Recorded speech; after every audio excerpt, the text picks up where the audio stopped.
السلام علیکم، welcome to SLR learning plant. آج میں آپ کو عرفات کے اہم ترین مقام مسجد نمیرہ کی سیر کراؤں گی۔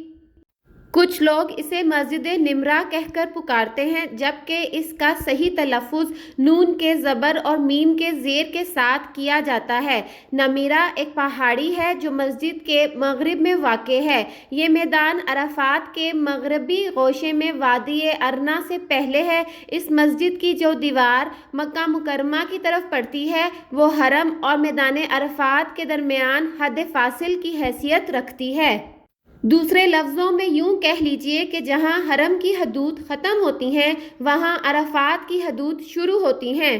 یہ مسجد دوسری صدی ہجری کے وسط میں خلافت عباسیہ کے پہلے دور میں اس مقام پر تعمیر کی گئی جہاں رسول اللہ صلی اللہ علیہ وآلہ وسلم نے حجۃ الوداع کے موقع پر اونٹنی پر بیٹھ کر خطبہ ارشاد فرمایا تھا۔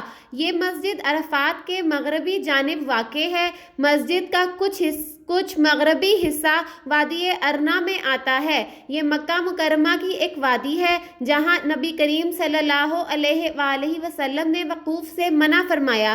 حدیث مبارک میں آتا ہے، میں نے اس جگہ وقوف کیا ہے اور میدان عرفات پورا ہی وقوف کرنے کی جگہ ہے سوائے ارنا کا پیٹ، لہٰذا وادی ارنا کا پیٹ عرفات نہیں ہے تاہم اس کے قریب ہے۔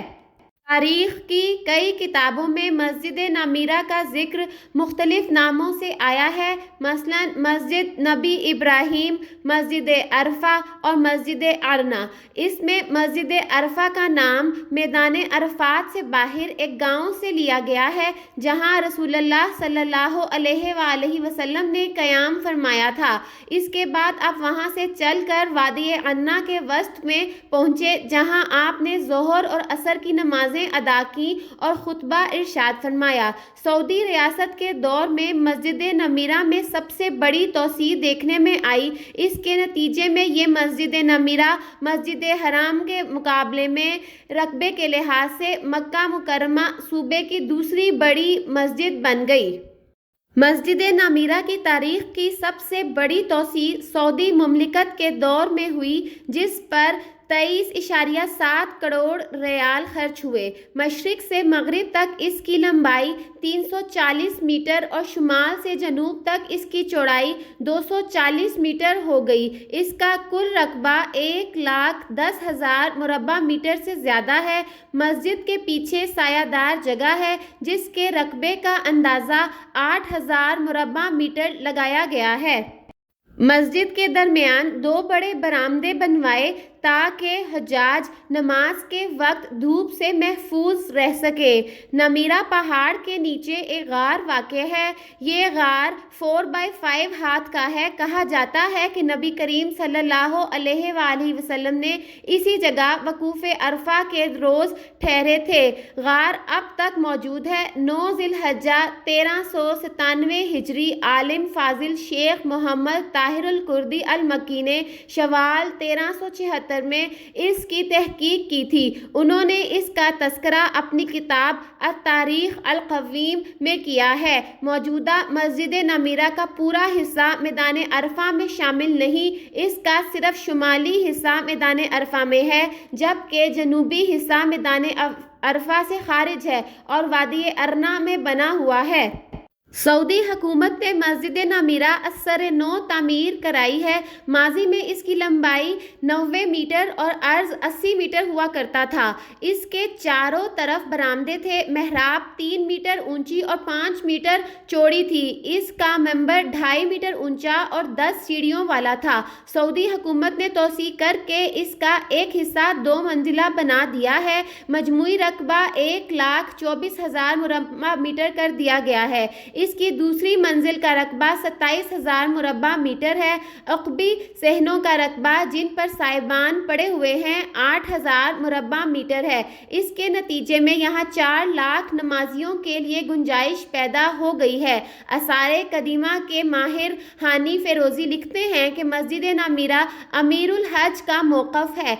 ام القرا یونیورسٹی میں اسلامی فنون اور آثار قدیمہ کے پروفیسر ڈاکٹر ناصر الحارثی کا کہنا ہے کہ میدان عرفات میں اس جگہ مسجد الصخرات کے نام سے ایک مسجد ہوا کرتی تھی۔ یہ جبل رحمت کے نیچے بنی ہوئی تھی۔ یہ پہاڑی کی چوٹی پر چڑھنے والے کے دائیں جانب جنوب مشرق میں بنی ہوئی تھی۔ یہ مسجد رسول اللہ صلی اللہ علیہ وآلہ وسلم کے وقوف کی جگہ کے احیاء کے لیے 3 صدی ہجری کے بعد قائم کی گئی۔ اسے مسجد الصخرات کا نام اس لیے دیا گیا کیونکہ یہ صخروں یعنی چٹانوں کے درمیان واقع تھی۔ نبی کریم صلی اللہ علیہ وآلہ وسلم نے اس جگہ وقوف فرمایا تھا۔ علاوہ ازیں جبل عرفات کی چوٹی پر ایک اور مسجد تھی جسے جبل رحمہ کی مسجد کہا جاتا ہے۔ مسجد نمیرہ سے ظہر اور عصر کی نماز اور خطبہ عرفہ پوری مسلم دنیا کو دکھانے اور سنانے کے لیے عظیم الشان ریڈیو ٹی وی سسٹم نصب کر دیا گیا ہے۔ یہ نظام جدید طرز کا ہے۔ یہاں مصنوعی سیاروں کے ذریعے پوری دنیا کو خطبہ دکھایا جاتا ہے اور سنایا جاتا ہے۔ یہاں قرآن پاک کے ہزاروں نسخے رکھے گئے ہیں۔ روشنی کا زبردست انتظام ہے۔ مسجد نمیرہ مکہ مکرمہ سے تقریباً 15 کلومیٹر دور ہے۔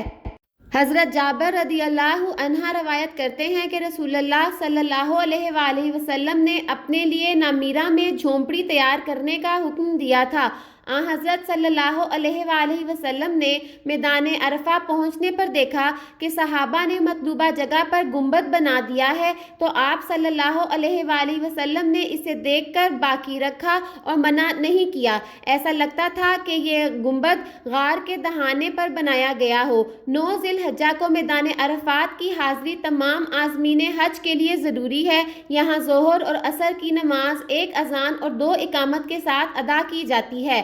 ہزاروں لوگ مسجد نمیرہ میں یہ دونوں نمازیں نہایت خوش و خضوع کے ساتھ ادا کرتے ہیں۔ یہی وہ مسجد ہے جہاں خطیب عرفہ حاضرین عرفات کو خطبہ دیتے ہیں۔ اللہ تعالیٰ ہم سب کو حج مبرور کی سعادت نصیب فرمائے۔ آج کے لیے بس اتنا ہی۔ اگر آپ کو آج کی ویڈیو اچھی لگے تو ویڈیو کو لائک کرنا اور چینل کو سبسکرائب کرنا مت بھولیے۔ Thank you so much.